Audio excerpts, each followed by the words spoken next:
네, 21세기에 살고 있는 우리들은 정보의 홍수 시대를 살아가고 있습니다. 하루에도 수많은 정보와 이야기들이 나오고 하루에도 수많은 이슈들 그리고 가십거리들이 넘쳐나고 있습니다. 지난번 민혁 전사님 설교에서도 들었지만 일주일간 있었던 전 세계적인 이슈들만 해도 5개에서 6개 정도는 있었음을 저희는 알 수 있었어요. 여러분 기억하시죠? 네, 기억하시라고 믿습니다. 이와 같이 저희는 정보의 홍수 시대를 살아가고 있습니다. 그리고 그와 동시에 저희는 밈의 시대를 살아가고 있어요. 수많은 밈들이 넘쳐나고 우리는 그런 밈들을 활용하면서 살아가고 있습니다. 지난번 목사님 설교 때 등장했던 럭키비키라든지 지난번 설교 제목에 나왔던 바 선생님 그리고 또 솔루션 같은 이런 밈들은 저희 설교에도 사용되거나 아니면 저희 일상생활의 대화에서도 사용되면서 저희가 흔히 일상생활에서 편하게 사용할 수 있는 그런 단어들로 자리매김했습니다.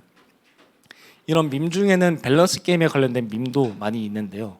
유튜브 투표하기를 보면은 굉장히 많이 볼 수 있어요. 예를 들면 이런 거 같아요. 차은우 얼굴로 바꿔서 살기 대 456억 받아서 살기. 여러분들은 어떤 거를 선택하시겠습니까? 456억. 차은우 얼굴로 살면은 456을 벌 수 있는데. 네, 그런 것도 있고 또 이런 것도 있었어요. 카리나랑 저녁 먹기 대 또 10억 받기. 우리 교회는 한결같은 것 같습니다. 이런 류의 밈들이 밸런스 게임이 참 유행하고 있는 것 같아요. 그리고 이런 질문이 있었어요. 가장 설레이는 상황은? 이라는 질문을 놓고 밤에 할 말이 있다고 잠깐 보자고 하는 카리나, 그러고 갑자기 보고 싶다고 연락이 온 장원영, 그리고 마지막으로는 좋은 정보가 있다고 갑자기 보자고 하는 이재용.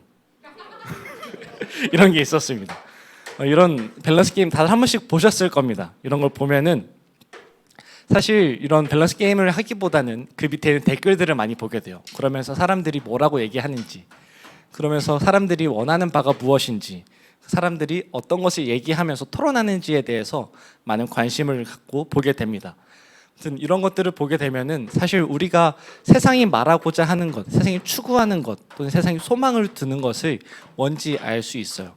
그런 걸 보면은 이 시대에 세상이 살아가고 있는 우리들이 또는 세상을 살아가고 있는 사람들이 소망을 두는 것은 남들과는 조금 다른 삶, 남들과는 특별한 삶, 사람들에게 관심을 받는 삶, 또는 돈이 많은 삶, 그러면은 돈보다 더 뛰어난 가치가 있는 삶을 추구하고 있습니다. 이런 밈들을 보면서 사람들이 얘기하는 것을 들으면서 이런 세상이 소망하는 것을 알 수 있다는 것이죠. 이처럼 우리도 그리스도인임에도 불구하고 세상이 말하는 가치와 세상이 말하는 소망에 우리의 목표를 두고 우리의 눈을 두어서 살아가게 됩니다. 근데 우리가 이런 기준을 갖고 살아갈 때 정말 이런 기준이 맞는 것인가? 우리 그리스도인들은 이런 기준을 두고 이러한 가치에 소망을 두는 것이 맞는가에 대해서 생각을 해볼 필요가 있어요. 우리가 정말 그리스도인이라면은 다른 평가, 다른 가치, 그리고 다른 것에 소망을 두고 살아가야 되지 않겠습니까? 우리가 세상이 얘기하는 것에 대한 가치, 그런 것에 눈을 맞추고 살아가다 보면은 우리의 삶을 점점 금전적으로 평가하게 되고 세상이 우리를 평가하는 것에 익숙해지게 됩니다. 이러한 것들, 이런 얘기들은 오늘 말씀에서 아니다라고 얘기하고 있어요. 돈, 외모, 관심, 가치 이런 것들이 오늘 세상이 말하는 것들, 그런 것들 오늘 말씀에서는 이런 것들 부정하고 있습니다. 그렇다면 성경은 우리에게 뭐라고 얘기하는지, 우리가 소망을 어디에 두어야 하는지 알아보기 위해서 오늘 말씀을 들으시면 좋을 것 같습니다. 네, 오늘 말씀을 다 같이 읽고 본론으로 들어가면 좋을 것 같습니다. 17절인데요. 다 같이 읽겠습니다. 시작. 외모로 보시지 않고 각 사람의 행위대로 판단하시는 이를 너희가 아버지라 부른즉 너희가 나그네로 있을 때를 두려움으로 지내라. 아멘. 우리의 삶과 관심, 즉 우리의 소망을 세상이 아닌 성경이 말하고자 하는데 두기 위해서 먼저 해야 될 것은 바로 이것입니다. 다 같이 읽어보면 좋을 것 같은데요. 시작. 두려워해라. 두려워해라. 맞습니다. 우리가 먼저 해야 될 것은 두려워하는 것입니다. 근데 아무거나 막 두려워하면 안 되겠죠. 목사님의 잔소리라든지 아니면은 이제 직장 상사의 꾸중이라든지 아니면 우리가 살아가면서 느끼는 다른 것들을 함부로 두려워하거나 그래서는 세상을 쉽게 살아갈 수 없을 것입니다. 오늘 17절 말씀에는 각 사람의 행위대로 심판하시는 일을 두려워하라고 얘기하고 있어요. 조금 이상하다고 생각할 수도 있을 것 같아요. 이 베드로전서를 읽는 배경을 저희가 살펴보면은 그 로마 시대를 살아가고 있는 로마의 지배를 살아가고 있는 그리스도인들에게 전하는 베드로의 소망의 편지입니다. 근데 갑자기 여기서 하나님에 대한 긍정적인 이야기보다 하나님을 두려워하라라는 얘기가 나오고 있습니다. 이게 다른 의미, 좀 난해하고 어려운 의미는 아닐 거예요. 바로 공의롭게 심판하시는 하나님을 두려워해라라는 말씀입니다. 하나님은 우리가 어떻게 생겼는지, 우리의 외모가 잘생겨서 또는 우리가 어떻게 나왔는지 그런 걸로 심판하시는 분이 아니십니다. 만약 그렇다고 하신다면 우리의 외모와 우리의 몸 생긴 거라든지 우리의 살찐 거라든지 그런 걸로 심판하시는 분이라면 아마 우리 교회는 하나님 나라에 들어갈 수 있는 분이 없을 수도 있어요. 저를 포함해서도 말이죠. 우리를 심판하시는 하나님이 우리를 외모로 평가하시고 우리를 하나님의 기준이 아니라 그 세상의 기준에 맞춰서 얼굴 또는 몸매 또는 돈이나 권력 같은 거로 평가하신다면은 아마 제일 불공평할 것입니다. 우리를 지으시고 낳으신 이가 하나님이신데 하나님의 기준이 아닌 돈이나 외모에 맞춰서 평가하신다는 것은 아마 제일 불공평할 거예요. 하나님은 그렇게 저를 평가하시고 심판하시는 분이 아니십니다. 하나님은 우리를 차별하시고 우리의 높음과 낮음을 평가하시면서 우리의 삶을 그렇게 외모의 기준으로 평가하시는 분이 아님을 우리는 알고 있어요. 그래서 오늘 성경은 각 사람의 행위대로 심판하시는 이라고 하나님을 얘기하고 있습니다. 하나님은 우리를 공의로서 심판하십니다. 오늘 성경이 얘기하는 것은 공의로 심판하신 하나님을 얘기하고 있어요. 우리가 하나님을 어떻게 믿고 살았는지, 우리가 어떻게 행동했는지, 우리의 삶을 살면서 우리가 어떻게 살아가는지에 대해서 하나님의 공의대로 심판하시는 하나님을 두려워해라 라고 얘기하는 것입니다. 바로 우리가 나그네의 삶을 살 때 얘기를 얘기하는 것입니다. 우리가 설교를 잘 듣고 이전의 설교를 잘 기억한다면 이 나그네의 삶이 뭔지 아실 것입니다. 우리 베드로전서 2절에 보면은 베드로가 그리스도인들에게 나그네라고 얘기를 하면서 우리는 나그네라고 지칭합니다. 이런 것을 볼 때 우리는 여기서 말하는 나그네가 다른 것이 아니라 이 그리스도인들, 그러니까 이 세상을 나그네처럼 잠깐 왔다가 떠나는 나그네와 같은 삶을 살아가는 그리스도인이라는 것을 알 수 있어요. 그래서 여기서 말하는 나그네의 삶이 다른 것이 아닌 그리스도인의 삶이라는 것을 알 수 있습니다. 아까 말씀드렸듯이 이 시대를 살아가고 있는 그리스도인들에게는 로마의 핍박이 있었어요. 그리고 그런 그리스도인들을 향해 전하는 것이 저희가 읽고 있는 이 베드로전서 소망의 메시지라는 것이죠. 이런 상황에 대한 이해를 갖고 구절을 읽어보면은 세상이 주는 핍박, 고통, 그리고 로마가 주는 그런 어떠한 것들에 대해서 두려워하는 것이 아니라 이후에 우리에게 주어질 공의로우신 하나님의 심판에 대해서 두려움을 갖고 그런 심판을 무서워해야 되는 그리스도인의 삶을 살아가야 한다는 것입니다. 성도 여러분, 우리가 정말 하나님을 두려워하고 있는지 생각해보면 좋을 것 같아요. 우리가 정말 하나님을 두려워한다, 내가 하나님을 두려워하고 있다, 또는 하나님을 경외한다 라고 정말 느끼시나요? 요즘에 삶을 살아가다 보면은 사실 하나님을 두려워하기보다는 자비로우신 하나님, 언제나 나를 품어주시고 용서해 주시는 하나님을 더 가깝게 느낄 수 있습니다. 그래서 내가 어떠한 잘못을 저지르든지 내가 하나님께 뒤돌아서서 어떤 일을 하고 온다든지 또는 하나님은 모르시겠지, 아니 아시더라도 용서해 주실 거야 라고 생각하는 매너리즘에 빠지기 쉽습니다. 우리에게 좀 더 적용해보자면은 오늘 큐티 내일 해도 되겠지, 오늘 바쁜데, 또는 사람들에게 내가 회사에서 교회 다니는 것을 굳이 얘기 안 해도 되겠지, 내가 밥 먹을 때 식사기도 안 해도 되지 않을까, 이런 작은 것들에 대해서 하나하나씩 매너리즘에 빠지기 쉽고 이런 것들이 결국 하나님을 무서워하지 않고 두려워하지 않게 되는 일이라는 것입니다. 그래서 사람들을 의식해서 하나님을 의식하지 않는 일이 우리들에게 벌어질 수 있다는 거예요. 저의 개인적인 얘기를 좀 하자면은 저는 군대에 있을 때 약간 신앙적인 방황을 하던 시기가 있었습니다. 그때 당시에 제가 어떤 생각이었는지는 몰라도 이렇게 찬양을 이제 들으면서 찬양을 평가하고 있었습니다.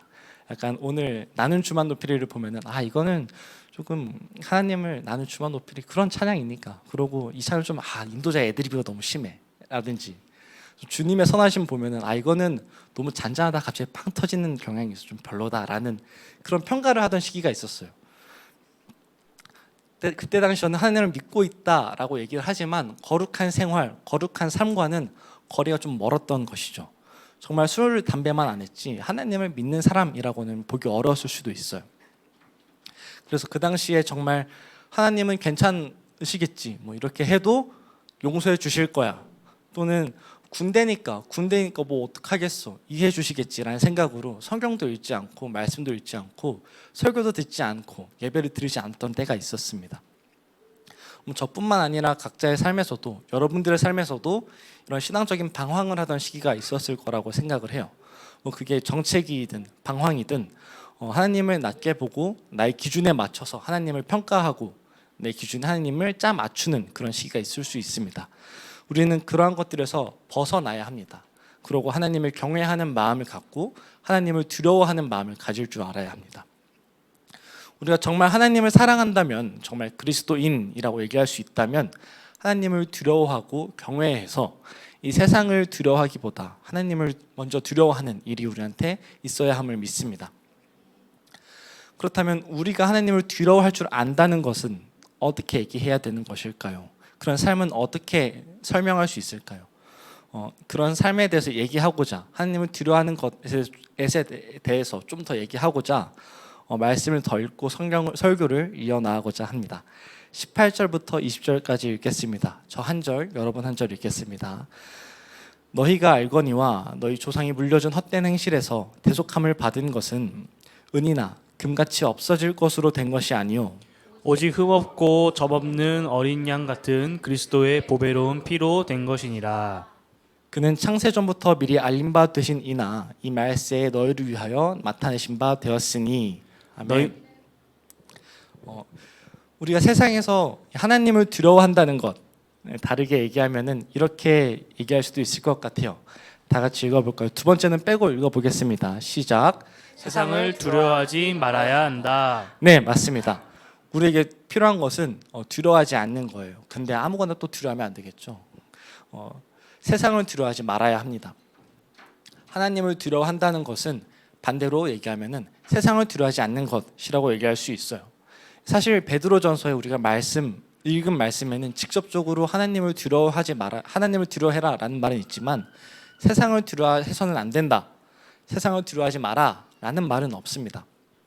하지만 아까 말씀드렸던 이때 당시 시대적 상황을 얘기해보고, 그러고 이때 당시 사람들이 느꼈던 것에 대해서 생각해보면은 세상을 두려워하지 않고 하나님을 두려워해야 된다라는 것에 대해서 알 수 있습니다. 그래서 그런 그들에게 베드로는 18절의 말로써 너희가 이전 삶에서 벗어나고 대속함을 받은 것이 아무렇게나 된 것이 아니라 그리스도의 피로써, 어린 양과 같은 흠도 없고 점도 없는 어린 양의 피로써 된 것이다 라는 얘기를 하고 있습니다. 그리고 나서 이후에 이어지는 베드로전서의 후반부 5장 9절에는 마귀에게 그에게 대적하여서 믿음을 굳게 하라고 얘기하고도 있습니다. 이 대적하라는 말인데 맞서서 싸우라는 말이지 않습니까? 이것을 우리가 다르게 보면은 맞서서 싸울 때, 대적할 때 두려워하지 않고 맞서 싸워야 합니다.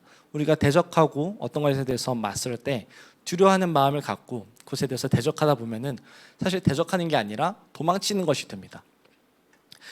이 베드로전서는 그러지 말라고 얘기하고 있는 거예요. 그 마귀를 두려워하지 말고 세상을 두려워하지 말고 하나님을 두려워해라 라는 것에 대해서 베드로전서는 이 베드로전서 전체를 통해서 얘기하고 있습니다. 그리고 우리가 다 같이 읽었던 진 에드워드의 책 1세기 그리스도인들에 대해서 책을 읽을 때 우리는 로마라는 나라에서 살아가는 것이 얼마나 힘든지를 알고 있어요. 특히 그리스도인으로서 살아가는 것은 굉장히 어려운 일입니다. 그때 당시에 신앙을 지키는 것이 얼마나 어려웠는지 책으로 다들 알고 계시죠. 어떤 길드에 들어가서 생활을 한다던가 내가 사회생활을 하기 위해서는 우상의 신전에 들어가서 술을 먹거나 그곳에 사회생활을 해야 되는데 이것은 그리스도인들이 금지하는 것이었죠. 근데 이것을 금지하다 보니 사회생활이 어렵게 되고, 그렇다 보니 사람들이 말하는 것, 세상이 얘기하는 것과는 조금 멀어진 삶을 살아가게 됩니다. 베드로는 이런 사회를 살아가고 있는 그리스도인들에게 두려워하지 마라라고 얘기하는 겁니다.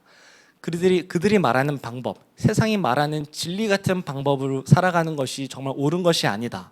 우리는 진짜 진리 되신 예수 그리스도께서 보여주신 그 길, 그리스도의 길이 있으니 그 방법을 따라가야 한다.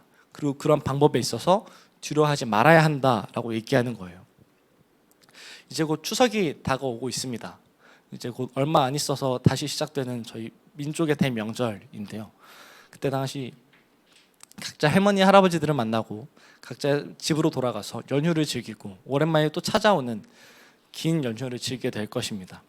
또 먼 길을 떠나는 사람도 있을 것이고 가까운 곳에 계시는 할머니 할아버지들 친척 어르신들을 만나 뵈는 사람들도 있을 거예요.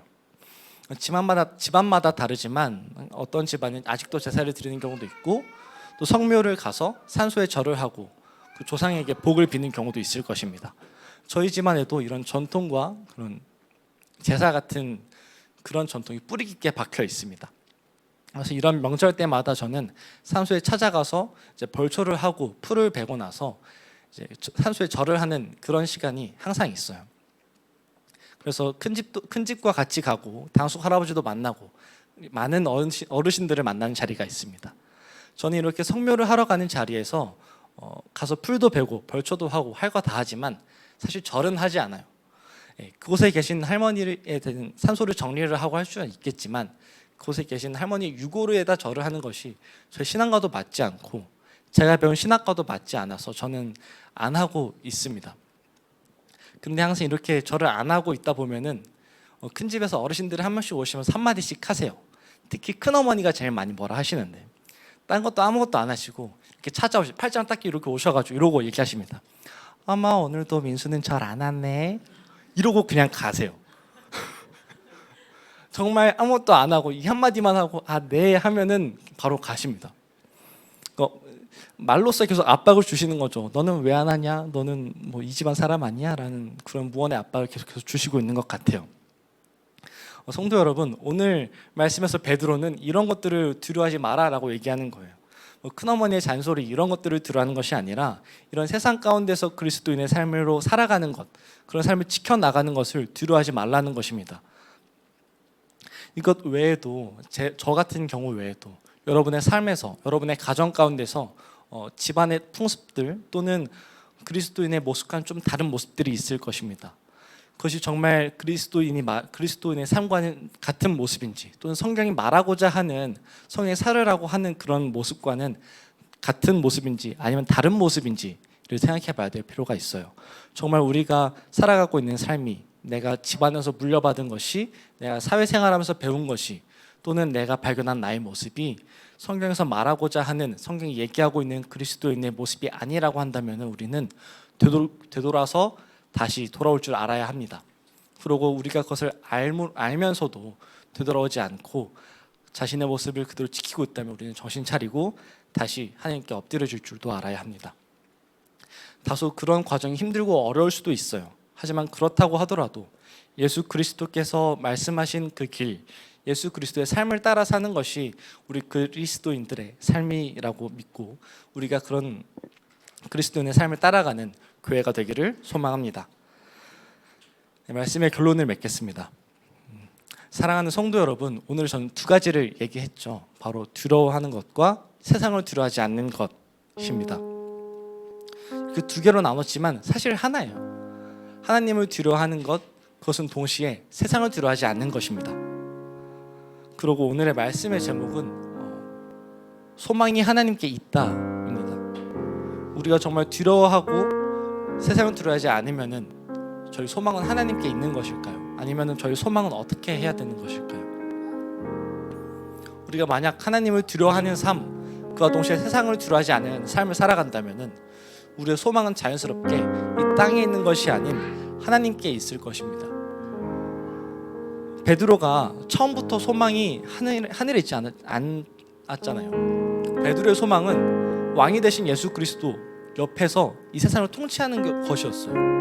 우리 성경을 읽으면서 다들 알았잖아요. 근데 이런 베드로의 소망이 다른 곳에 있는 것이 아니라 이 땅에 있는 것이 아니라 지금은 하늘에 있다고 얘기를 하고 있습니다.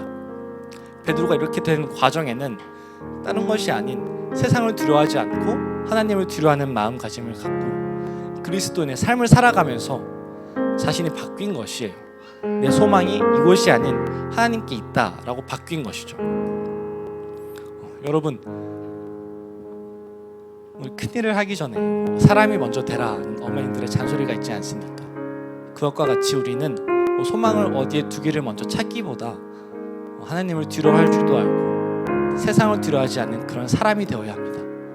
그렇게 되면은 저희의 소망은 자연스럽게 이미 하늘에 있고 하나님께 있을 것입니다. 그래서 우리가 하나님을 두려워할 줄도 알고 때로는 세상이 뭐라고 얘기하든지 세상이 아무리 반대해도 나는 그것이 옳다라고 얘기하면서 그리스도인의 삶을 지켜가는 사람이 되길 소망합니다. 그리고 우리 교회가 그런 교회가 되길 소망해요. 다른 교회가 어떻게 얘기하든지 또 다른 세상들이 그 방법은 아니다라고 얘기해도 그것이 정말 그리스도인들이 말하는 삶, 성경이 얘기하는 삶이 맞으면은 그 삶을 지켜가는 교회가 되길 소망합니다.